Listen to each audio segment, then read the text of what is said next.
کہ آنے والے رمضان کو اس انداز میں نہیں گزارنا. یہ تو وہ عظمت اور برکت والا مہینہ ہے. فرمایا کہ سمجھنے اور سمجھانے کے لیے رسول اللہ علیہ السلام نے مثال بیان فرمائی. فرمایا مسلمانوں، رمضان کے مہینے میں جو کوئی نفل ادا کرتا ہے، مستحب مباح کام کرتا ہے، اللہ تبارک و تعالی اسے فرض کے برابر ثواب عطا فرماتا ہے. جو کوئی ایک فرض ادا کرتا ہے، خالق کائنات عز و جل اسے 70 فرضوں کے برابر ثواب عطا فرماتا ہے. عام دنوں میں 1,00,000 مرتبہ سبحان اللہ کہے گا، 1,00,000 کا ثواب دیا جائے گا. رمضان میں ایک بار سبحان اللہ کہے گا، 1,00,000 مرتبہ سبحان اللہ کا ثواب دیا جائے گا. عام دنوں میں 1,00,000 مرتبہ درود پڑے گا جب 1,00,000 کا ثواب ملے گا. رمضان میں ایک بار درود پڑے گا، اللہ 1,00,000 کے برابر ثواب عطا فرمائے گا. فرمایا اس مہینے کو معمولی مت گمان کرنا، اس مہینے کو عام روٹین والا مہینہ مت گمان کرنا. یہ مہینہ رب کائنات عز و جل اتنا کرم فرماتا ہے، اتنی مہربانی فرماتا ہے. رسول اللہ علیہ السلام نے فرمایا جب رمضان المبارک کی پہلی رات آتی ہے، پہلی رات ہی خالق کائنات عز و جل سینکڑوں گناہ گاروں کو جہنم سے آزاد فرما دیتا ہے. تو یہ کمالات، یہ فضائل امام الانبیاء علیہ السلام نے واضح طور پر صحابہ کے سامنے بیان فرمائے.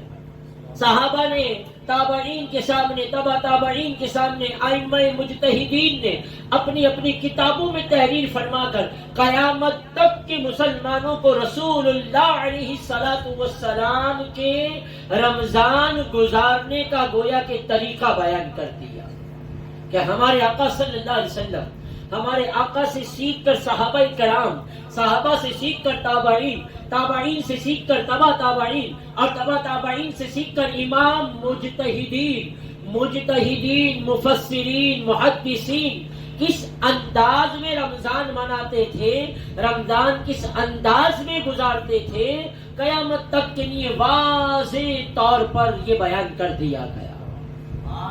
اور پھر محققین نے واضح طور پر کہہ دیا، جو یہ جانتا ہو، جو یہ تصور کرنا چاہتا ہو کہ میں رمضان میں میری عبادت مقبول ہوتی ہے یا نہیں ہوتی، تو فرمایا آئندہ آنے والے رمضان میں اگر اسے تقوی اور پرہیزگاری کے ساتھ روزے کی نعمت مل جاتی ہے تو سمجھ لے کہ پچھلا گزرا ہوا رمضان اس کے حق میں مقبول ہی مقبول ہے، رب کی بارگاہ میں قبول ہی قبول ہے.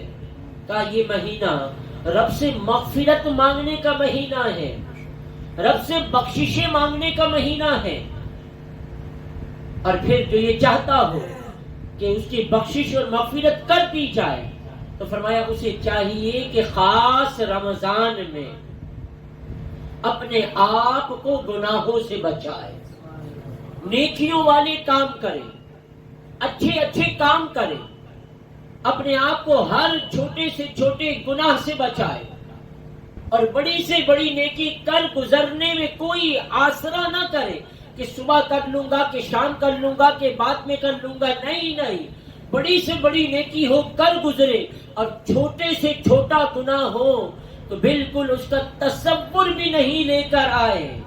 کیونکہ جس طرح نیکیوں کا بھاؤ قیامت کے دن تک رمضان کا بڑھا دیا گیا ہے، وہیں پر رمضان میں گناہ کا عذاب بھی سخت ترین کر دیا جاتا ہے. ایک نیکی کا ثواب جہاں 1,00,000 کے برابر دیا جاتا ہے، وہیں پر یاد رکھیے گا رمضان میں گناہ کا عذاب بھی جو ہے وہ سخت ترین کر دیا جاتا ہے. تو رمضان جہاں عظمتوں، رفعتوں، رحمتوں اور برکتوں والا ہے، وہیں پر اس ماہ میں گناہ کرنا، اس ماہ میں اپنی آنکھ سے، اپنی زبان سے، اپنے ہاتھ سے یا اپنے دل ہی سے کسی مسلمان کا بغض رکھنا، حسد رکھنا، غیبتیں کرنا کا یہ سارے گناہوں کا عذاب جو ہے رمضان میں بھی بڑھا دیا جاتا ہے، سخت ترین کر دیا جاتا ہے۔ ہمارے آقا صلی اللہ تعالی علیہ وآلہ وسلم نے رمضان کی اہمیت دلاتے ہوئے فرمایا، لوگوں تم دو کام کثرت سے کیا کرو۔ کون سے دو کام؟ فرمایا ایک کام تو یہ رمضان میں تم کلمہ طیبہ کی کثرت کرو، لا الہ الا اللہ محمد الرسول اللہ صلی اللہ علیہ وسلم۔ اور دوسرا کام فرمایا استغفار کی کثرت کرو، رب کائنات عز و جل کو کلمہ طیبہ کی کثرت اور استغفار یہ محبوب ترین عملوں میں سے ہے۔ تو رمضان میں ان دونوں کاموں کی کثرت کرو، اور فرمایا دو کاموں کا سوال تم اپنے رب سے رمضان میں بکثرت کرو۔ کون سے دو سوال؟ حضور علیہ الصلوۃ والسلام نے ہماری تعلیم کے لیے فرمایا کہ پہلا سوال رب سے رمضان المبارک میں یہ کیا کرو، اسألک الجنہ، اے اللہ ہمیں جنت عطا فرما۔ اور دوسری بات فرمایا جہنم سے پناہ طلب کیا کرو، اللہم اجرنی من النار، بکثرت پڑھا کرو کہ جب تم یہ چار کام کرو گے اللہ کے نزدیک مقبول بھی مانے جاؤ گے، اللہ تمہارے کلمے تمہارے استغفار کو قبول بھی کرے گا اور تمہارے گناہوں کو معاف فرما کر تمہارے سوال کے مطابق جنت بھی عطا کرے گا، تمہیں جہنم سے چھٹکارا بھی نصیب فرما دے گا۔ لیکن بشرط ہے کہ رمضان کو احترام کے ساتھ گزارا جائے، رمضان کی تعظیم بجا لائی جائے۔ اور رمضان کی تعظیم کیا ہے؟ فرمایا شب و روز۔ رمضان کی تعظیم یہ ہے، امام الانبیاء علیہ السلام نے فرمایا جب رمضان تمہارے پاس آ جائے تو دن کا روزہ رکھو اور رات میں قیام کرو۔ قیام سے مراد مفسرین نے لکھا نماز تراویح ادا کرو۔ ایسا نہیں ہے 10 روزہ 15 روزہ 20 روزہ، کہیں 3 روزہ، ایک مرتبہ ختم قرآن کر لیا ہم سمجھے ہم نے رمضان کا حق ادا کر دیا۔ نہیں، تراویح کا تعلق ختم قرآن سے نہیں ہے، تراویح کا تعلق تو رمضان سے ہے۔ جتنی راتیں رمضان کی آئیں گی ہر رات نماز تراویح کی 20 رکعتیں ادا کرنا یہ ہم پر سنت موقدہ ہے۔ سنت موقدہ کا مطلب ہوتا ہے قریب الواجب، بلا عذر کے چھوڑیں گے تو گناہگار ہوں گے۔ تو میں رمضان کے دنوں کی بھی تعظیم کرو روزہ رکھ کے، اور رمضان کی راتوں کی بھی تعظیم کرو نماز تراویح ادا کر کے۔ اور روزے کا کتنا بڑا ثواب بیان کیا گیا۔ امام الانبیاء علیہ السلام نے فرمایا قیامت کے دن روزہ دار کو جس وقت وہ افطار کیا کرتا تھا تو جیسی فرحت اور جیسی خوشی اسے افطار کے وقت میں نصیب ہوتی ہے، اللہ کل قیامت میں ویسی خوشی اور فرحت اسے قیامت کے پرکٹھن 50,000 سال کا جو ایک دن ہوگا دہشتوں والا دشوار گزار ہوگا، اس دن فرحت اور خوشیاں نصیب فرمائے گا۔ تو رمضان میں زیادہ سے زیادہ صدقہ خیرات کرو، زیادہ سے زیادہ بھوکوں کو کھانا کھلاؤ، روزہ داروں کو افطار کراؤ۔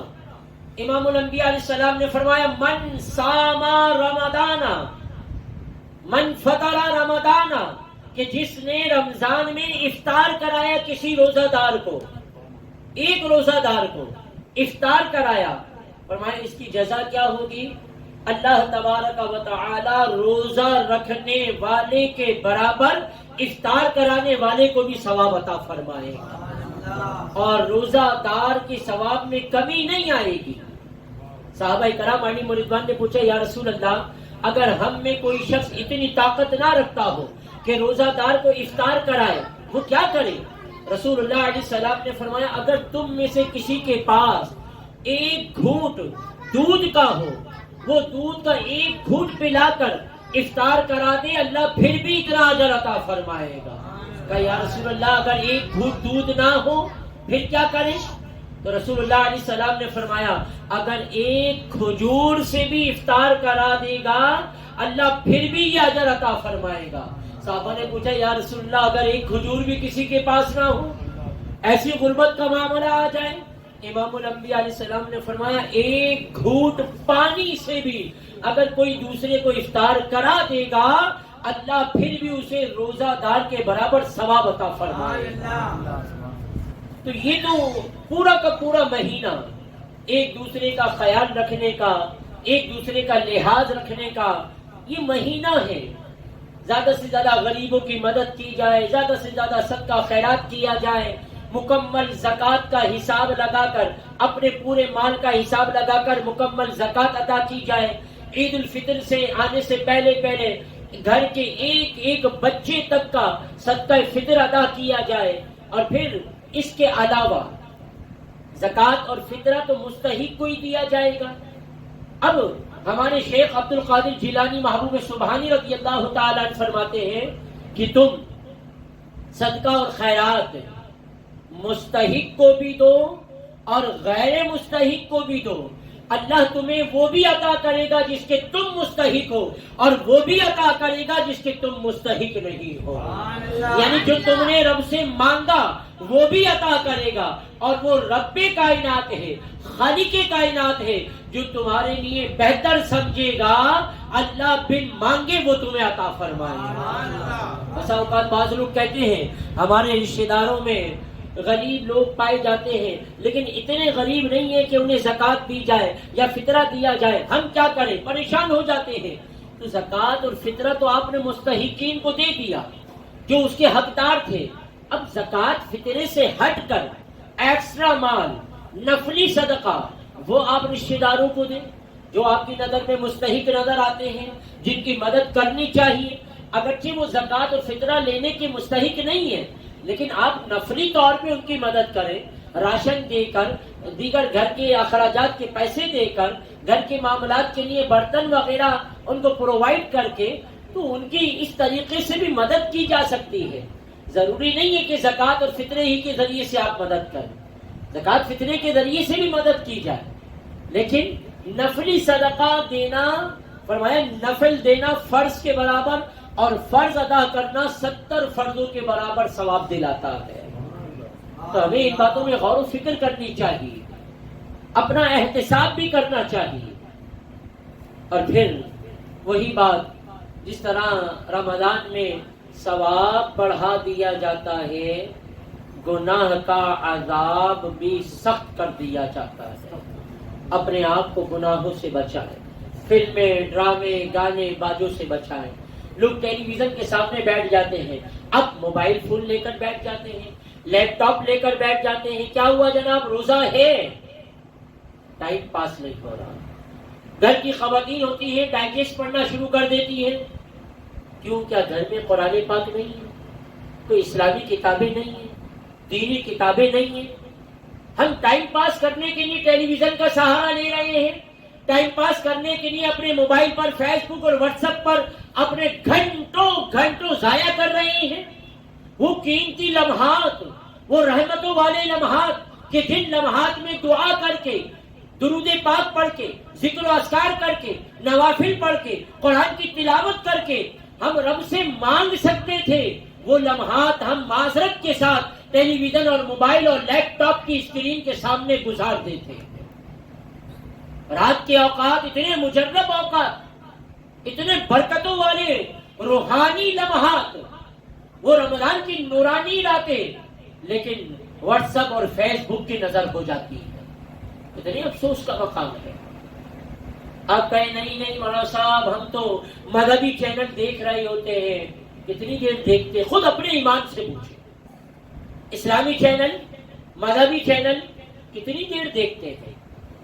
اور پھر ہم جب ان اسلامی اور مذہبی چینلوں کو بھی جائزہ لیں گے نا تو الا ماشاء اللہ ہمیں کوئی ایک چینل پاکستان میں ہی ایسا مل جائے کہ جو مکمل گناہوں سے پاک چینل ہو.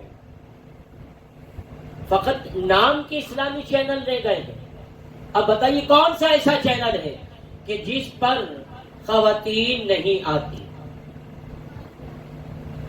اب چاہے وہ مسائل سکھانے کے لیے آئیں، اب چاہے وہ نعت پڑھنے کے لیے آئیں، چاہے تلاوتیں کرنے کے لیے آئیں، ہے تو غیر محرم نا۔ ہمارے آقا صلی اللہ علیہ وسلم نے فرمایا صوت النساء فتنۃ، عورت کی آواز بھی فتنہ ہے، اپنے کانوں کو غیر محرم عورت کی آواز سے بھی بچاؤ۔ اب اگر ٹیلی ویژن پر کوئی تلاوت کرنے آ رہی ہے، نعت پڑھنے آ رہی ہے، تقریر کرنے آ رہی ہے، اب اس کی آواز ٹیلی ویژن کے ذریعے سے، کسی بھی چینل کے ذریعے سے غیر مردوں تک پہنچ رہی ہے، وہ سمجھ یہ رہی ہے کہ میں نعت پڑھ رہی ہوں، میں تلاوت کر رہی ہوں، میں جناب تقریر کر رہی ہوں، اسپیچ کر رہی ہوں، لیکن حقیقت میں امام احمد رضا محدث بریلوی رحمۃ اللہ تعالی علیہ نے فتاوی رضویہ میں ایک پوچھے گئے سوال کے جواب میں کہا کہ وہ عورت نعت پڑھ کے تلاوت کر کے سمجھ رہی ہوتی ہے کہ میں بہت بڑا کام، نیک کام کر رہی ہوں، لیکن در حقیقت وہ جہنم کی طرف اپنا راستہ بنا رہی ہے، کہ اپنی آواز غیر محرم تک پہنچا رہی ہے۔ اس کی تصویر کیسے کوئی غیر محرم دیکھ رہا ہے؟ اور پھر نعت تلاوت اور اسپیچ کو رہنے دیجیے، ہمارے یہاں جو مارننگ شو کے نام پر جو بے حیائی اور فحاشی آ رہی ہے، اور پہلے تک تو بے حیائی اور فحاشی تک معاملہ تھا، اب تو معاذ اللہ چینلوں پر بیٹھنے والے تجزیہ نگار الامان والحفیظ، ایسے لبرل قسم کے لوگ، ایسے یہود و نصارہ کے ایجنٹ لوگ آ کر میڈیا پر بیٹھ جاتے ہیں جناب، اور مارننگ شو میں کیا آتا ہے؟ وہ خواتین کو لا کر بٹھایا جاتا ہے جن کو خود طلاق ہو چکی ہوتی ہے، جن کے خود کے شوہر چھوڑ کے جا چکے ہوتے ہیں، مارننگ شو میں بیٹھ کر وہ جناب گفتگویں کر رہی ہوتی ہے کہ خوشگوار زندگی کیسے بنے گی۔ کیا بات ہے! اور پھر ایسے لبرل قسم کے لوگوں کو لا کر بٹھایا جاتا ہے، جناب اسلام کی تشریحات کر رہے ہوتے ہیں۔ ابھی پچھلے دنوں اندرون سندھ میں سندھی زبان میں سندھ کے چینل پر ایک سندھی ادیب کو بٹھایا گیا جس کا نام امر جلیل ہے۔ اس کو جلیل کہتے ہوئے بھی شرم آتی ہے، اس کو ذلیل کہنا چاہیے۔ آپ کہیں کہ مولانا صاحب کیوں؟ کسی کو برا تو نہیں کہنا چاہیے؟ تو بالکل ایسے ہی ہے، کسی اچھے اور سچے بندے کو برا نہیں کہنا چاہیے، لیکن جب کوئی اولیاء اللہ کا غستاخ ہو جائے، جب کوئی انبیاء کا غستاخ اور بے ادب ہو جائے، یہ بات یاد رکھیے گا، شیطان پہلے لوگوں کو ڈائریکٹ اللہ کا غستاخ نہیں بناتا، پہلے اولیاء اللہ کا غستاخ اور بے ادب بناتا ہے، پھر آہستہ آہستہ اس کو بگاڑتا ہے، انبیاء کی گستاخی اور بے ادبی کرواتا ہے، پھر اور اسے بگاڑتا ہے تو معاذ اللہ رب کی شان میں بھی بے ادبیاں اور گستاخیاں کروا دیتا ہے۔ ایک مثال صرف امر ذلیل کی دینا چاہتا ہوں، معلوم ہے اس نے کیا بات کہی؟ پورا آن دا ریکارڈ موجود ہے یہ، قل هو اللہ احد کے اوپر وہ کہنے لگا اللہ تو اکیلا ہے، ایک ہے۔ کہ لگا ہمارے زمانے میں اکیلے بندے کو کیا کہا جاتا ہے؟ اسے شک کی نظر سے دیکھا جاتا ہے، اسے چھڑا چھاٹ کہا جاتا ہے۔ تو کہنے لگا معاذ اللہ اللہ بھی تو چھڑا چھاٹ ہے، استغفر اللہ، کہیے استغفر اللہ۔ کہنے لگا ہمارے دور میں جو شادی شدہ ہوتے ہیں نا، اسے بڑا معظم سمجھا جاتا ہے، بڑا عزتوں والا سمجھا جاتا ہے کہ یہ بیوی والا ہے، بچوں والا ہے۔ کہا رب کی تو نہ بیوی ہے نہ بچے ہیں، اس کو کون عزت دے گا؟ معاذ اللہ۔ کہا اس سے بڑھ کر عزت والے تو ہم ہیں کہ ہم بیوی بچے رکھتے ہیں، ہم عزتوں والے ہیں۔ اب بتائیے معاذ اللہ ہے کفریہ بات یا نہیں ہے؟ اب ایسے چینلوں پر آنے والوں کو ہم سنیں، ایسے یہود و نصارہ کے ایجنٹوں کو ہم سنیں، اور لبرل قسم کے لوگ جو اسلام کا بالکل نقشہ ہی بگاڑنا چاہتے ہیں، ایسے لوگوں کو اگر ہم ٹائم پاس کرنے کے لیے سنیں تو بتائیے نہ روزے صحیح رہیں گے، روزے تو ہوں گے ہی خراب، بلکہ ایمان کے لالے پڑ جائیں گے۔ خدا کی قسم صحیح بتا رہا ہوں۔ ایک واحد چینل ہماری نظر میں جو نظر آیا، جسے مکمل اسلامی چینل کہا جا سکتا ہے، جس میں مکمل اسلام کی تعریفات اور اسلامی طریقہ کار، اسلامی دستور، اور اسلامی طور طریقہ چھوٹے بچے سے لے کر 50 اور 60 اور 70 سال کے بوڑھے تک کے لیے جو اسلام کی حقیقی تصویر ہمیں نظر آتی ہے، وہ دعوت اسلامی کا واحد چینل وہ مدنی چینل کے اندر نظر آتی ہے، جس میں کوئی بے حیائی نہیں ہے، کوئی فحاشی نہیں ہے، کوئی غیر محرم کا عمل دخل نہیں ہے۔ عمل دخل تو کیا ہو، کوئی غیر محرم تو کیا آئے، اس میں تو خواتین کی آواز تک نہیں آتی۔ ایسا قرآن و سنت پر مبنی وہ چینل ہے کہ جسے دیکھ کر واقعی آنکھیں ٹھنڈی ہوتی ہیں، جسے دیکھ کر واقعی رمضان کا ادب پتہ چلتا ہے اور اسلام کی حقیقی تصویر ہمارے سامنے آتی ہے۔ تو میری آپ سے گزارش ہے کہ رمضان المبارک میں اپنے آپ کو جتنا زیادہ بچا سکتے ہیں موبائل فون سے بچائیں، کمپیوٹر لیپ ٹاپ سے بچائیں، اور بچ سکتے ہیں ٹیلی ویژن اسکرینوں سے اپنے آپ کو بچائیں۔ بند کر دیں پورا رمضان، ٹیلی ویژن بہت اچھا ہے، بجائے اس کے کہ ہمیں شیطان پہلے وسوسہ ڈالتا ہے چلو اسلامی چینل دیکھ لو، دینی چینل دیکھ لو۔ کتنی دیر دیکھتے ہیں؟ 10 منٹ، 15 منٹ، 20 منٹ، بور ہو جاتے ہیں۔ ہم بھی بچے ٹک کر کے فوراً بٹن دبتا ہے ریموٹ کا، فوراً چینل چینج، کبھی ملکی کبھی غیر ملکی، کبھی اردو کے تو کبھی انگریزی، اور نہ جانے کون کون سے چینل لگ جاتے ہیں۔ تو بہتر تو یہی ہے کہ اپنے ٹیلی ویژن کو پورے رمضان کے لیے بند کر دیں، کہ اس رمضان اگر کھلے گا تو گھر میں بند جو پورا سال سے بند رکھا ہوا کلام ہے نا، جس کتاب کو ہم نے سالہ سال کھولا ہی نہیں، کسی کے انتقال میں چلے گئے تو وہاں قرآن پڑھ لیا، کاروبار نہیں چل رہا تو آیت کریمہ پڑھ لی، سورہ یاسین پڑھ لی، بس۔ اس کے علاوہ ہم قرآن کہاں پڑھتے ہیں؟ کہاں دلچسپی ہمیں قرآن پڑھنے سے؟ تو رمضان کا ایک تعلق قرآن سے بھی ہے۔ کس طرح؟ قرآن میں فرمایا شہر رمضان الذی انزل فیہ القرآن، رمضان کا مہینہ وہ ہے کہ جس میں قرآن نازل ہوا۔ اس رمضان کے مہینے میں بھی ہم قرآن نہیں کھولیں گے کیا؟ تو کب کھولیں گے؟ تو میرے بھائیوں، ٹیلی ویژن کو 3 طلاقیں دیں، قرآن کو سینے سے لگا دیں، قرآن کے لیے آنکھیں کھول لیں، سینہ کھول لیں۔ صبح اٹھیں، ٹائم پاس کرنا ہے تو قرآن کھول لیں، جب بور ہو رہی ہوں تو نوافل ادا کر لیں، بیٹھے بیٹھے نیند آ رہی ہے تو درود پاک کی تسبیح پڑھنا شروع کر دیں، کلمہ طیبہ، استغفار جو ہم نے ابھی سماعت کیا، ان چیزوں کی طرف اپنے آپ کو لگائیں، اپنے بچوں کو لگائیں، تاکہ ہمارے ذہنوں میں حقیقی رمضان کا ادب اور احترام آئے۔ اللہ رب العالمین ہمیں ان باتوں میں غور و فکر کی توفیق عطا فرمائے۔ دل کی عطا گہرائیوں سے ہم شاکر بھائی اور ان کے صاحبزادے نے جو اس نئے گھر میں آئے ہیں، ماشاءاللہ ان کے حق میں